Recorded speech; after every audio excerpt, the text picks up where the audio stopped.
तो दोस्तों आज है हमारा काइनेमेटिक्स का लेक्चर नंबर 3। लास्ट लेक्चर में मैंने आपको एक सवाल दिया था कि एक पार्टिकल यहां से फेंका गया कितने की रफ्तार से, u की रफ्तार से।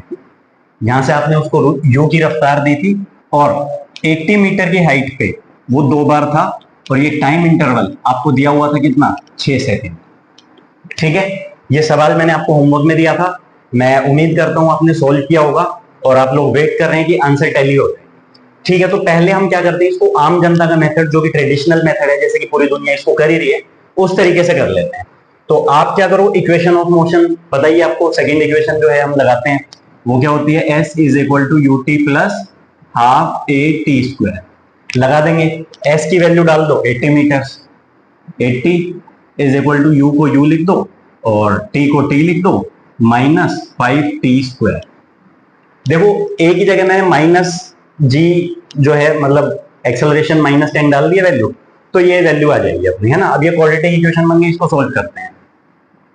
5t square minus u t plus 80 is equal to 0। ये आंसर आ गया।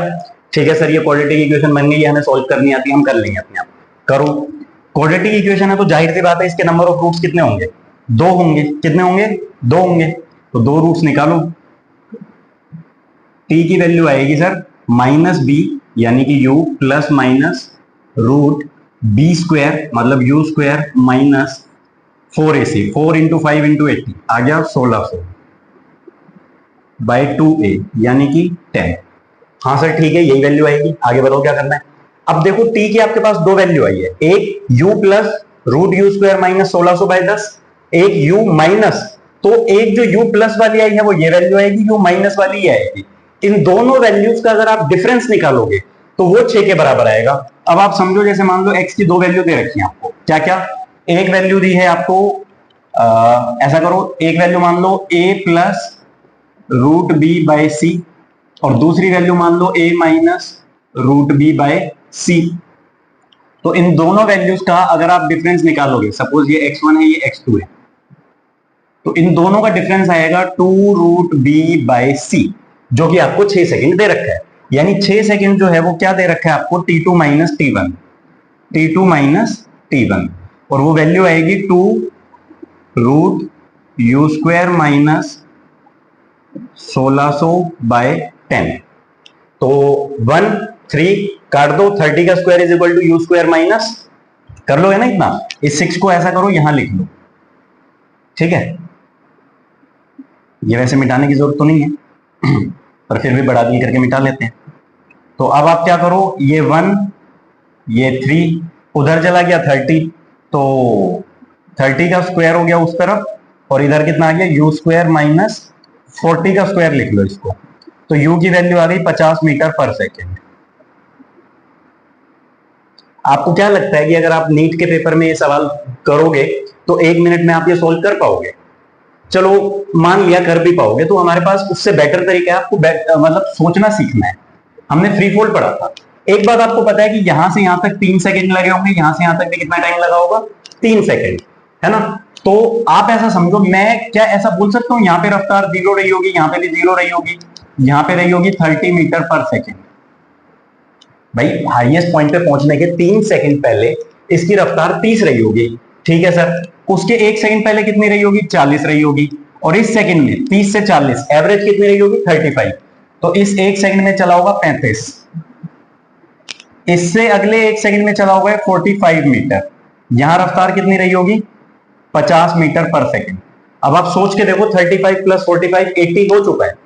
दूसरी बात, आप एक और तरीके से कैसे सोच सकते हैं, यहां से यहां तक कितनी दूरी है, 80 मीटर है। कितनी दूरी है, 80 मीटर है। तो 45 और 40 कितना हो गया, सॉरी 45 और 35 कितना हुआ, 80। एवरेज स्पीड 30 और 50 की ही 40 आएगी 2 सेकंड। इस तरीके से आप और भी सोच सकते हो। दूसरी बात, मतलब तीसरी बात, अगर आपको ये पता है कि यहाँ पे आपकी रफ्तार जो है वो 30 है, यहाँ पे मान लो u है, तो आप ऐसा भी लिख सकते हो यू स्क्वायर माइनस 30 स्क्वायर, है ना, is equal to 2a s। ये हो गया 40 का स्क्वायर, तो 30 का स्क्वायर प्लस 40 का स्क्वायर कितना आ गया, 50 का स्क्वायर। आपको इतना करने की जरूरत नहीं है, आप डायरेक्ट इस तरीके से आंसर निकाल सकते हो। ठीक है, मैं उम्मीद करता हूं आपको इतनी बात समझ आ गई है। चलो ऐसा करते हैं, 1-2 सवाल और करते हैं, उसके बाद आगे बढ़ते हैं। बेसिक सा सवाल। एस की वैल्यू आपको दी हुई है, चलो ऐसा नहीं, एक्स लिखते हैं इसको। एक्स की वैल्यू आपको दी हुई है 5t प्लस 6t²। आपको वैल्यू निकालनी है वेलोसिटी की, मतलब v is equal to 2 second, v is equal to 3 second. General पहले आप vt रिलेशन निकालोगे, उसके बाद आपसे जिस भी इंस्टेंट पे क्या पूछा हुआ है, वेलोसिटी, आप निकाल सकते हो। मान लो इनिशियल वेलोसिटी पूछ लिया, आप वो निकाल सकते हो। उसके बाद यहां पे आपको बोला गया फाइंड u एंड a, उसके बाद आपको निकालना पड़ेगा एक्सेलरेशन। कैसे निकालेंगे, चलो देखते हैं। आप बोलो सर xt रिलेशन है, vt रिलेशन हम निकाल लेंगे, एक बार डिफरेंशिएट करके निकालो। 5 प्लस 10t, इतनी बात समझ आई? Sorry 12t, 5 plus 12t। हाँ सर इतनी बात समझ आई। अब एक्सेलरेशन निकालना हो तो एक्सेलरेशन निकाल लेंगे, आ गया 12। ठीक है, यहां पे v is equal to u plus 80 से कंपेयर करो तो u 5 आएगा, एक्सेलरेशन 12 आएगा। इस इक्वेशन को अगर आप कंपेयर करते हो x is equal to ut plus half at², जब भी आपको ऐसी कोई इक्वेशन दिखे तो आपको क्या करना है, क्वाड्रेटिक इक्वेशन हो तो t का जो कोफिशिएंट है वो इनिशियल वेलोसिटी है, और t² का जो कोफिशिएंट है उसका डबल कर दो, वो एक्सेलरेशन है। क्योंकि यहाँ पे t² का कोफिशिएंट क्या है, a/2, तो ये जो 6 है ये बेसिकली क्या है, a/2 है ना। तो एक्सेलरेशन की वैल्यू आपकी आ जाएगी कितनी, 12। ठीक है, बहुत बेसिक सा सवाल था, है ना, ज्यादा कोई रॉकेट साइंस नहीं है। इस तरीके के सवाल मुझे लगता भी नहीं है कि आपको करवाने की आवश्यकता है। हम ऐसा करते हैं, आगे बढ़ते हैं। अगला सवाल आपके लिए ये है कि एक पार्टिकल है, हमने ऊपर फेंका 40 मीटर पर सेकंड की रफ्तार से। कितने की रफ्तार पे ऊपर फेंका, 40 मीटर पर सेकंड की रफ्तार पे अपवर्ड्स। आपको क्या करना है, find distance and displacement at t is equal to, पहला 2 सेकेंड, दूसरा 4 सेकेंड, तीसरा 6 सेकेंड। ठीक है, आप बोलो बस सर ये इतनी सी बात, तो हम वैसे निकाल लेंगे, s is equal to u t plus half a t square में वैल्यू डालो, आंसर आ जाएगा। आप 2 के लिए भी निकाल सकते हो, 4 के लिए भी निकाल सकते हो, वही डिस्टेंस है, वही डिस्प्लेसमेंट है। क्या 6 के लिए निकालोगे तो वैल्यू वही आएगी? नहीं, 6 के लिए अलग आएगी। पूछो कैसे पता चला? देखो सर हमने पार्टिकल फेंका 40 की रफ्तार से, तो ये 4 सेकंड तक ऊपर जाएगा, और 4 सेकंड तक ऊपर जाने का मतलब क्या है कि 4 सेकंड तक डिस्टेंस और डिस्प्लेसमेंट बराबर ही रहेंगे। अच्छा, एक रफ एस्टिमेट देखते हैं। हमें वैसे पता है कि मान लो पार्टिकल पहले 2 सेकंड में यहां तक पहुंचता है। ठीक है, यहां पे है at t is equal to 2, यहां पे है at t is equal to 4, यहीं पे होगा at t is equal to 6। ठीक है, आप इसको कैसे समझो, अगर मैं फ्री फॉल करवाता हूं तो पहले 2 सेकंड में हम चलते थे 20 मीटर, याद करो, और पहले 4 सेकंड में हम कितना चलते थे, 80 मीटर। एक और बात, पहले दो 20, अगले दो 60, 1:3, ये भी आपको याद होना चाहिए। ठीक है, अब आप बोलो सर एक बार सोल्व करके दिखाओ इसको। चलो हम सोल्व करते हैं, ऐसा करते हैं। s is equal to u कितना है 40, t की वैल्यू डाली 2 माइनस 5 t², तो ये वैल्यू आ गई भाई हमारे पास 80 माइनस 2 इंटू 2 4 इंटू 5 20, ये आ गई 60 मीटर। हम ये समझ चुके हैं कि ये जो दूरी है ये हाइट 60 मीटर है। पहला केस, डिस्टेंस डिस्प्लेसमेंट दोनों सेम। दूसरा केस, u मतलब u, t मतलब 4 माइनस हाफ 10 4 का स्क्वायर, ये आया 160 माइनस 16 इंटू 5 80, ये आ गया जी 80 मीटर, यानी कि ये हो गया 80 मीटर। पहले 2 सेकंड में डिस्टेंस 60, डिस्प्लेसमेंट 60, पहले 4 में डिस्टेंस 80, डिस्प्लेसमेंट 80। अब 6 की आप बात करो, हमें पता है ये दूरी 20 मीटर है, तो ये दूरी भी कितनी होगी 20 मीटर। तो अगर आपको डिस्प्लेसमेंट चाहिए यहां पे, तो आप क्या वैल्यू डालोगे, यहां पे तो फिक्स है 20,20 दोनों यही आएंगे, यहां पे 80,80 दोनों यही आएंगे, और यहां पे डिस्टेंस और डिस्प्लेसमेंट, डिस्टेंस हो जाएगा 80 प्लस 20 यानी कि 100, और डिस्प्लेसमेंट कितनी 60। This is your answer. ठीक है, ठीक है सर, बहुत बढ़िया, इतना समझ आ गया। आगे चलो, विदाउट वेस्टिंग टाइम हम ग्राफ की बात करते हैं। किसकी बात करते हैं? जिराफ। तो भाई अब हम बात करेंगे, देखो जिराफ की सिंपल सिंपल सी बातें करेंगे, बिल्कुल प्यार मोहब्बत से। एक बात तो ये है, अगर मान लो कोई तीन क्वांटिटीज का रिलेशन ये है, a is equal to d b by d c, standard बात करते हैं, ठीक है, तो इससे आप क्या कंक्लूजन निकाल सकते हो कि स्लोप ऑफ बीसी जिराफ ये आपको क्या देगी? ये आपको a की वैल्यू देगी। ठीक है, बहुत बढ़िया सर, हम इतना समझ गए। अगली बात बताओ, एरिया अंडर कर्व आपको प्रोडक्ट देता है। ये मैं इंटीग्रल की वीडियो में डिटेल में बता चुका हूं कि क्या चीज कैसे होती है। इंटीग्रेशन का मतलब सम है, एरिया है या प्रोडक्ट है, कौन सी चीज कैसे है, किन प्रोडक्ट्स का समेशन है, छोटी छोटी लिमिट्स लेके कहां तक, किस हिसाब से प्रिसाइज वैल्यू देता है। ठीक है, ये हो गई बात। तो आप क्या कह सकते हो? एसी ग्राफ का एरिया आपको क्या दे देगा?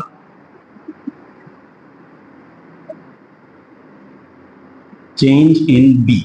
ये मत बोलना कि बी की वैल्यू देगा, नहीं, चेंज इन बी देगा। जैसे कि अब हम लिखते हैं v is equal to d x by d t. क्या लिखते हैं हम? v is equal to d x by d t. और एक्सेलरेशन क्या लिखते हैं हम लोग? dv बाई डी टी, है ना। बहुत सिंपल सिंपल सी बातें हैं। तो एक्सटी ग्राफ की स्लोप आपको क्या देगी? एक्सटी ग्राफ की स्लोप आपको दे देगी वेलोसिटी। एक्सटी ग्राफ की स्लोप आपको दे देगी वेलोसिटी। ठीक है, VT graph area, VT graph का एरिया, एरिया अंडर कर्व क्या देगा आपको? डिस्प्लेसमेंट। क्या देगा? डिस्प्लेसमेंट। अब आप यहां पे बात करो, वीटी जिराफ की स्लोप,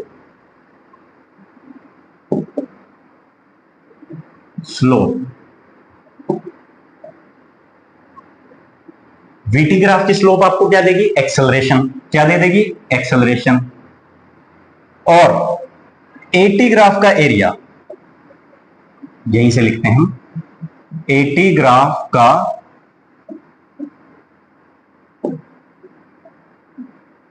एरिया आपको क्या देगा? Change in velocity.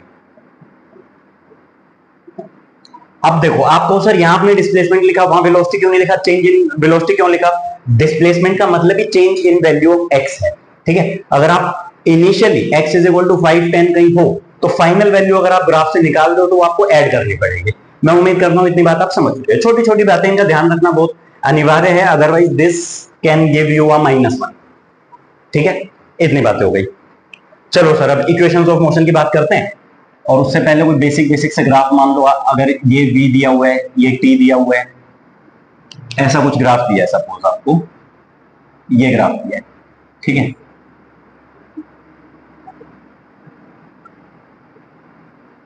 ये वैल्यू है 1, ये है 2, ये है 2, ये है 4। अब देखो वीटी ग्राफ दिया हुआ है आपको, वीटी ग्राफ की स्लोप क्या होती है? एक्सेलरेशन। मान लो ऐसा ग्राफ दे दिया जाए, आपसे पूछ लिया जाए एक्सेलरेशन कितनी होगी, बताओ, तो आप बता दोगे tan थीटा 2/1 है, यानी कि वर्टिकल बाय हॉरिजॉन्टल। तो हम वैल्यू बता देंगे, सिंपल सी बात है। tan थीटा कितना है यहाँ पे? 2, तो एक्सेलरेशन क्या है? 2। एक और बात, ग्राफ रीडिंग समझो। इनिशियली पार्टिकल रेस्ट से शुरू हुआ है क्योंकि वेलोसिटी 0 है। 1 सेकंड बाद इसकी वेलोसिटी देखो 2 हो गई, 2 सेकंड बाद 4 हो गई, यानी कि हर एक सेकंड वेलोसिटी बढ़ती जा रही है 2 2, तो वही एक्सेलरेशन। मैं उम्मीद करता हूं आपको इतनी बात समझ आएगी। अब देखो हम कितना चले, ऐसे गए सर, हम ऐसे चलते गए, और ये वाला जो एरिया आएगा ये डिस्प्लेसमेंट आ जाएगी। डिस्प्लेसमेंट निकालते हैं, है ना।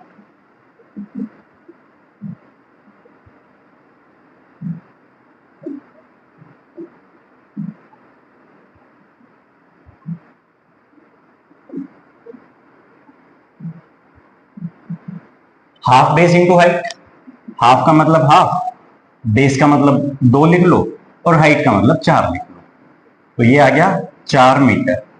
ठीक है, अब आप एक और तरीके से समझो, इंटीग्रेशन हमने यूज किया था ना, यहां पे करके देखो। यहां पे क्या मैं vt का रिलेशन लिख सकता हूं? v is equal to 2t, v is equal to 2t। आपको पता है कि x जो है वेलोसिटी से x की तरफ जाना हो तो v dt आप करते हो तो x आ जाता है, तो x आपके पास आएगा v dt, इंटीग्रेट कर दो 0 से लेके 4 तक, 2t dt 0 4 2 t square by 2 0 से 4, ठीक है, 2 से 2 कट गया, टी स्क्वायर की वैल्यू डालो 16 आ गया, ठीक है। आप बोलो सर यहां तो 4 आया है, बहुत बढ़िया, आप सवाल देखो पूरा, मैंने 4 सेकंड के लिए इंटीग्रेट किया, 4 सेकंड के लिए, अब आप यहां पे इंटीग्रेट करके देखो 16 आएगा, 2 सेकंड के लिए इंटीग्रेट किया होता यहां पे भी 4, ठीक है। मैं उम्मीद करता हूं बेसिक बेसिक सी बातें ग्राफ की आप समझ चुके हो, है ना। जो बच्चा नहीं समझा हो एक दो बारी दोबारा देखे, पुराने लेक्चर भी देखे, उसके बाद उसे समझ आएगा। इंटीग्रेशन ऑनवर्ड्स आपको देखना है कि इंटीग्रेशन में क्या हुआ, कैसे हुआ, इंटीग्रेशन का मतलब क्या है, कहां हमारे काइनेमेटिक्स में जरूरत पड़ेगी, क्योंकि काइनेमेटिक्स के बाद आप फेमिलियर हो जाओगे, उसके बाद उतनी दिक्कत नहीं आएगी। लेकिन अभी आपको देखना है कि ये ग्राफ कैसे इंपॉर्टेंट है, किस तरीके से हम ड्रॉ कर रहे हैं, कौन सा कर्व कैसे प्लॉट होगा, क्या उसकी स्लोप है, क्या उसका एरिया है। तो डिफरेंशिएशन इंटीग्रेशन एक बार देख लेना और पुराने लेक्चर्स भी देख लेना, ठीक है। तो भाई इतनी बातें अपने को समझ आ चुकी हैं, हाँ सर बिल्कुल आ गई हैं, क्लियर हो गई हैं, आगे चलो। अब अगर आप ध्यान से देखो तो ये ग्राफ वही था, v is equal to u plus a t का ग्राफ था,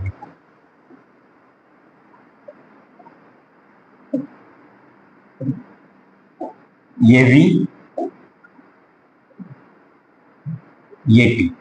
अगर इनिशियल स्पीड 0 है तो ग्राफ ऐसे जाएगा, अदरवाइज ऐसे जाएगा, है ना। और ये जो स्लोप है, मान लो ये थीटा हो गया, ये थीटा हो गया, तो एक्सेलरेशन क्या आएगी, tan थीटा।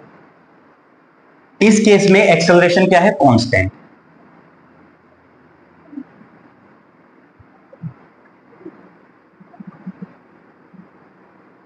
v t, ये कहने सुनने की बात नहीं है, अब ये जनरल नॉलेज हो गया, अब ये फिजिक्स नहीं है, जनरल नॉलेज है।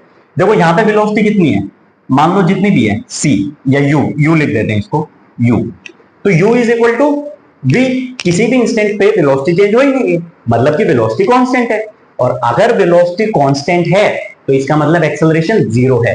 एक और बात, आप देखो ये जो लाइन है एक्स एक्सिस के पैरेलल है, तो इसकी स्लोप भी कितनी आएगी, 0 आएगी, है ना। तो बिल्कुल बेसिक बेसिक सी बातें हैं।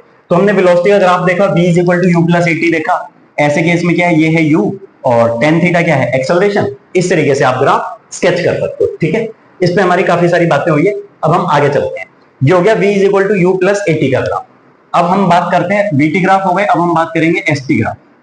अगर मान लो आपको पता है s is equal to ut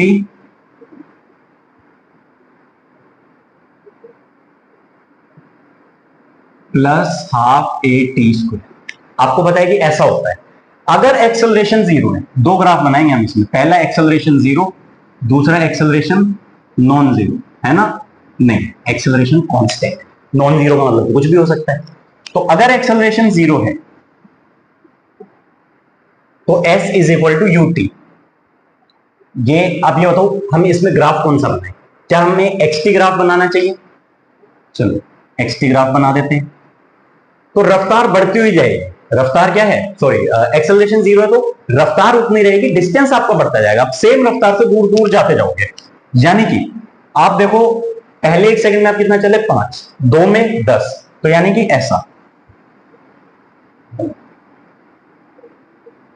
पूछो इसमें ऐसा क्या हुआ, ये x तो चेंज हुआ ही नहीं। एक्चुअल में ये ग्राफ मुझे बोलना चाहिए ये है आपका vt ग्राफ, ये क्या है, vt ग्राफ। एक्सेलरेशन 0 मतलब वेलोसिटी कांस्टेंट, और वेलोसिटी कांस्टेंट मतलब वेलोसिटी का ग्राफ आएगा आपका कुछ ऐसा। अब हम बनाते हैं s का ग्राफ, किसका, s का ग्राफ। देखो एक बात तो ये हो गई, आपने वेलोसिटी का एक ग्राफ बना लिया, तो vt ग्राफ का एरिया आपको क्या देता है, डिस्प्लेसमेंट।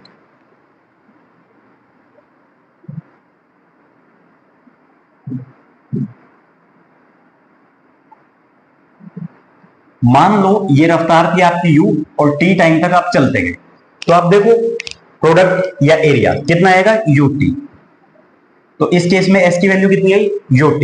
एक और बात, यहां पे आप अगर डायरेक्टली इंटीग्रेट करते हो तो जैसे v dt, तो v की वैल्यू कितनी है, कांस्टेंट है, u dt। इंटीग्रेट कर दो जहां से जहां तक करना है, तो ये ut के ही बराबर आ जाएगा।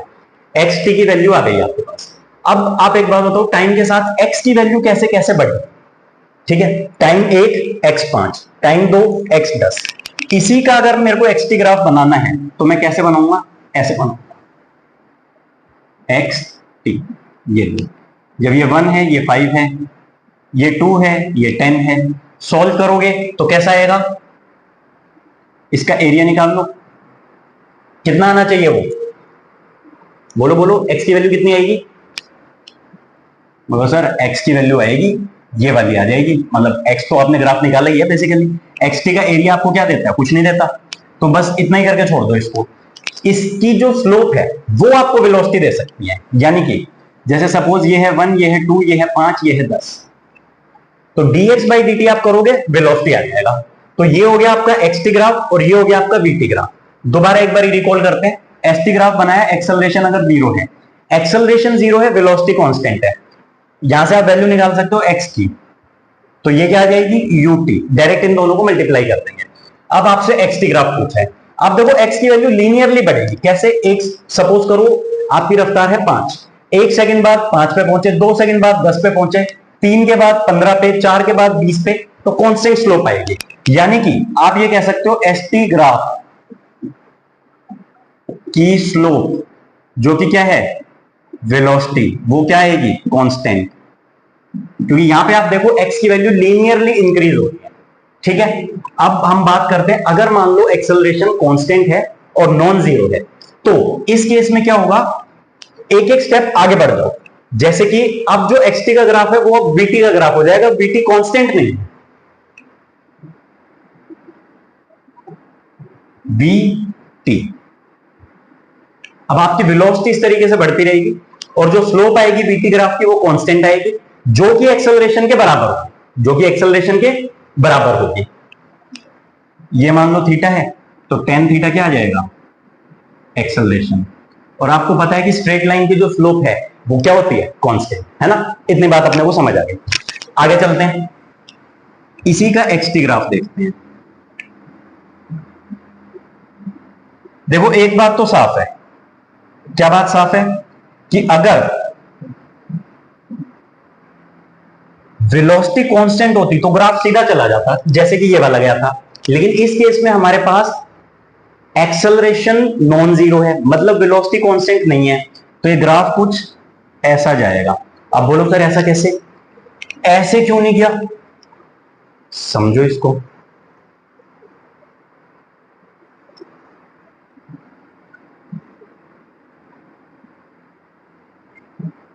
xt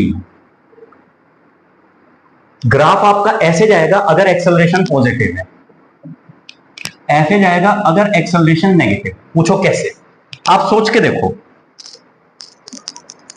मान लो यहां से आया t इज इक्वल टू 1, एक सेकंड में आप इतना बढ़े, उसके बाद अगले एक सेकंड में आप इतना बढ़े, अगले एक सेकंड में आप इतना बढ़े, है ना, तो आप देखो ये पहले थोड़ा कम, अगले एक सेकंड में थोड़ा ज्यादा, उसमें और ज्यादा, और अगले एक सेकंड में आप बहुत ही ज्यादा बढ़ गए हो, यानी कि बहुत तेज तेज भागता जा रहा होगा, यानी इसकी रफ्तार बढ़ती जा रही है।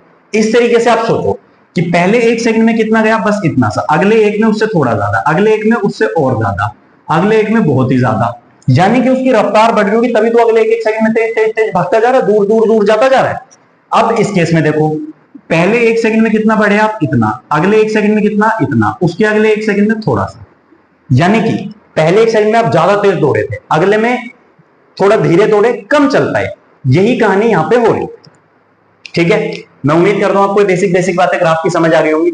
आप बोलो sir s is equal to u t plus half a t square में आपने ग्राफ बता दिया, एक्सेलरेशन जीरो है तो क्या आएगा, ऐसा ऐसा आएगा, नॉन जीरो है तो कैसा आएगा, ऐसा ऐसा आएगा, और v is equal to u plus a t का ग्राफ हो गया। आपने ग्राफ जनरलाइज भी कर दिया कि किसी भी इंस्टेंट पे, मान लो आपको y x की इक्वेशन दे रखी है, जैसे मान लो y is equal to 3t square, ऐसा कुछ दे रखा है, तो अगर आपको v y निकालना हो, डिफरेंशिएट कर दो, हर इंस्टेंट पे वैल्यू मिलेगी, वेलोसिटी मिलेगी।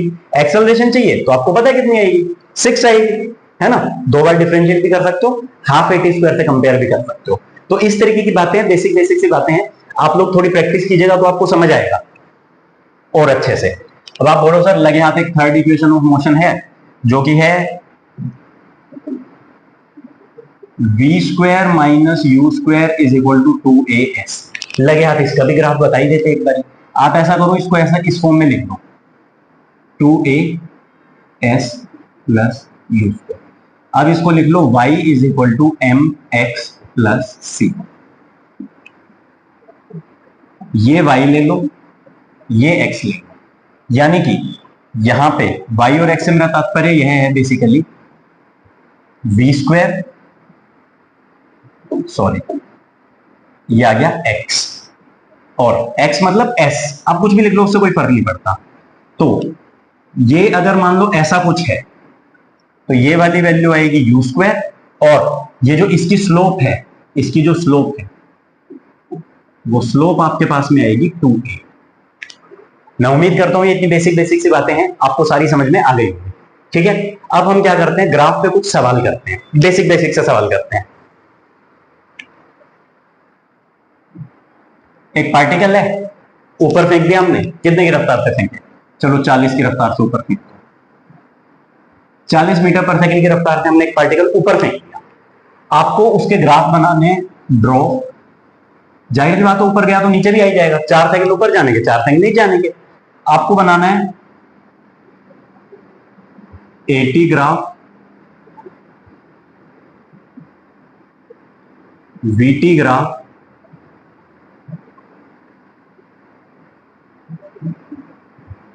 ST graph. ठीक है, एक एक करके बनाते हैं। पहले बनाते हैं 80 ग्राफ, जो कि बहुत ही आसान है।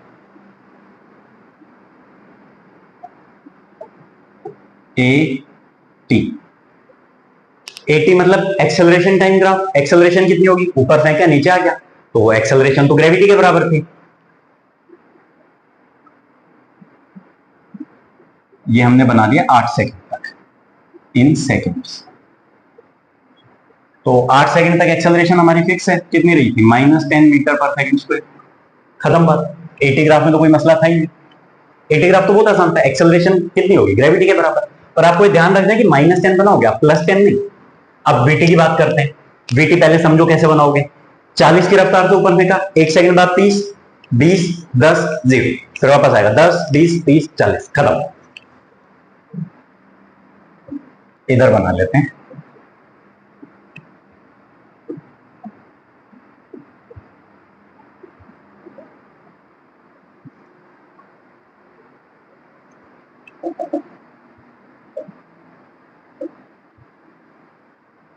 वीटी ग्राफ बनाते हैं, वी टी।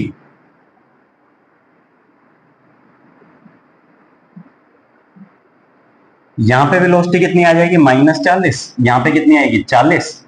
4 सेकंड बाद हाईएस्ट पॉइंट पे पहुंचेगा। देखो 3 2 1, मतलब 1 2 3 4, 1 सेकंड बाद रफ्तार 30, फिर 20, फिर 10, फिर 0, फिर -10, -20, -30, -40, 8 सेकंड बाद यहां पहुंच गया। वीटी ग्राफ भी खत्म। सर अब आता है मसला एसटी ग्राफ बनाना है, क्योंकि पहले तो ज्यादा चल रहा था। पहले 1 सेकंड में कितना चला होगा, 35। कैसे, 40 रफ्तार है, 1 सेकंड बाद हो जाएगी 30, एवरेज कितनी, 35। पहले सेकंड में चला 35, दूसरे में 25, तीसरे में 15, चौथे में 5, और ऐसे करके फिर वापस आ गया। तो आप क्या करोगे, पहले एक बार कैलकुलेट कर लो। आपको पता है 40 से फेंका मतलब 4 सेकंड में ऊपर जाएगा। 4 सेकंड में आपको ये भी पता है 80 मीटर चलेगा। और अगर नहीं पता तो s is equal to u t plus half a t square जिंदाबाद है, आप उससे निकाल लो। अदरवाइज आप कैसे सोचो, 40 से ऊपर फेंका, कितने से ऊपर फेंका, 40 से पहुंचा तो रफ्तार कितनी हो गई, 0, तो एवरेज स्पीड आएगी 20। एवरेज स्पीड कितनी आएगी, 20। कितनी देर के लिए, 4 सेकंड के लिए, जो कि आ गया 80 मीटर। ऐसा भी सोच सकते हो। तो ये 80 मीटर आ गया। अब एसटी ग्राफ आप बनाओगे तो कैसा आएगा,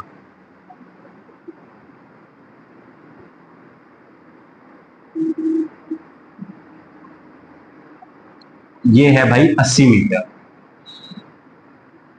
4 सेकंड पे हाईएस्ट पॉइंट, 8 सेकंड ग्राउंड पे वापस, खत्म। ठीक है, चलो एक सवाल और करते हैं ग्राफ पे, मेरी आत्मा की शांति के लिए। दब जा भाई।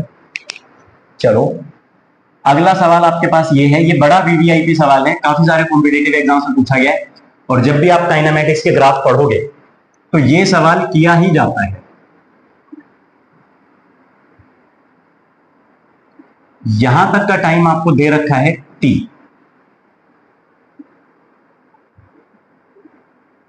ये है वी मैक्स, ग्राफ दिया है आपको वीटी ग्राफ। आपसे पूछा क्या है कि एक पार्टिकल रेस्ट से चलना शुरू होता है, ठीक है, पहले उसकी रफ्तार बढ़ती है, एक्सेलरेशन आपको दी हुई है, एक्सेलरेशन दी हुई है कितनी, अल्फा। उसके बाद आपको दी है रिटार्डेशन कितनी, बीटा। आपको निकालना क्या है, वी मैक्स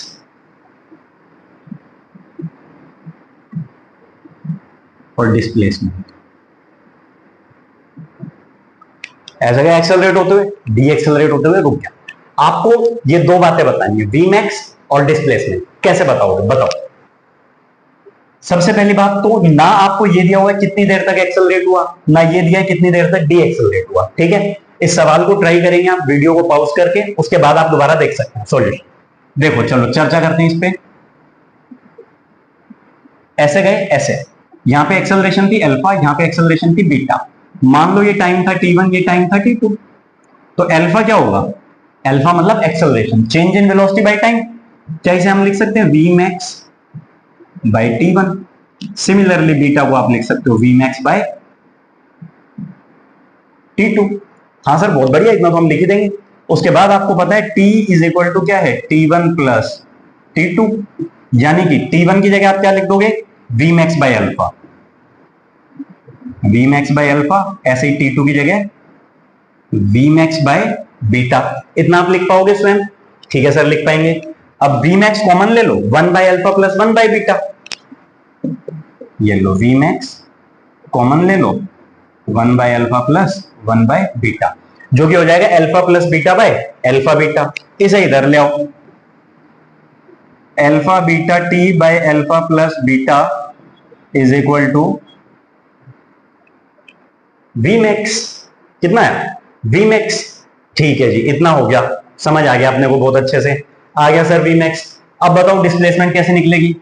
अब ये मत पूछना यार, हाफ बेस इंटू हाइट करना है, हाफ तो हाफ होता है, बेस की जगह t लिख दो, हाइट की जगह v max आपने निकाल ही लिया, यानी कि हाफ बेस कितना t और हाइट कितना, ये alpha beta t by alpha plus beta, और हाफ बेस हाइट, ये t एक और रह गया, इसे मल्टीप्लाई कर दो, खत्म, ये आपकी डिस्प्लेसमेंट की वैल्यू आ गई, यही आंसर है, ठीक है। अब देखो करने को हम इस पे बहुत सारे और सवाल कर सकते थे, बट मेरा टारगेट ये था कि आज आधा पौना घंटा जो भी अपना लेक्चर हुआ है उसमें एक दो सवाल पुराने वाले और ग्राफ के बारे में आपको ओवरव्यू दे दूं, बता दूं, कंसेप्चुअल बातें कर लें, एक दो सवाल कर लें, जिससे अगर आप स्वयं कुछ प्रैक्टिस करना चाहें तो अब आप ग्राफ पे प्रैक्टिस कर सकते हैं। नेक्स्ट लेक्चर में मैं आपको बताऊंगा इस पे रिलेटिव मोशन देखेंगे। कल के लेक्चर में हम क्या करने वाले हैं, रिलेटिव मोशन, उसमें आपको सारे केस बताऊंगा, क्लोजेस्ट अप्रोच का भी, शॉर्टेस्ट डिस्टेंस जो होता है वो, रेन एंड वुमेन भी पढ़ेंगे, रिवर एंड स्विमर भी पढ़ेंगे। तो कल का लेक्चर बहुत अच्छा और बहुत सुंदर होने वाला है। आधे पौने घंटे में जो लेक्चर रहेगा ड्यूरेशन, उसमें आप रिलेटिव मोशन के तीनों पार्ट्स में बिल्कुल मास्टरी कर लेंगे, कंसेप्चुअल क्लैरिटी पक्का आ जाएगी, ये मेरी गारंटी है। तो कल का लेक्चर रिलेटिव मोशन में जिसको दिक्कत है वो जरूर देखे, और ये आज का तो खैर आपने देख ही लिया है, देखना भी है, रिवाइज कर लें इसको। ग्राफ में जो भी डाउट्स आते हैं वो आप मेरे से पूछ सकते हैं, आपको पता है मैं बता ही देता हूँ, है ना। तो ऐसा नहीं है कि मैं मतलब आपको मना कर दूंगा, नहीं बता रहा, टाइम नहीं, ये हो सकता है आपने आज पूछा मैंने कल बताया, है ना, तो एक दो दिन कभी कभी लेट हो जाता है, बट मैं आपको बता दूंगा। जिसके पास नंबर नहीं है, डिफरेंशिएशन वाली वीडियो में मैंने दिया ही था, याद होगा आपको, ठीक है। तो आज का लेक्चर हम यहीं समाप्त करते हैं, कल हम करेंगे रिलेटिव मोशन, ठीक है।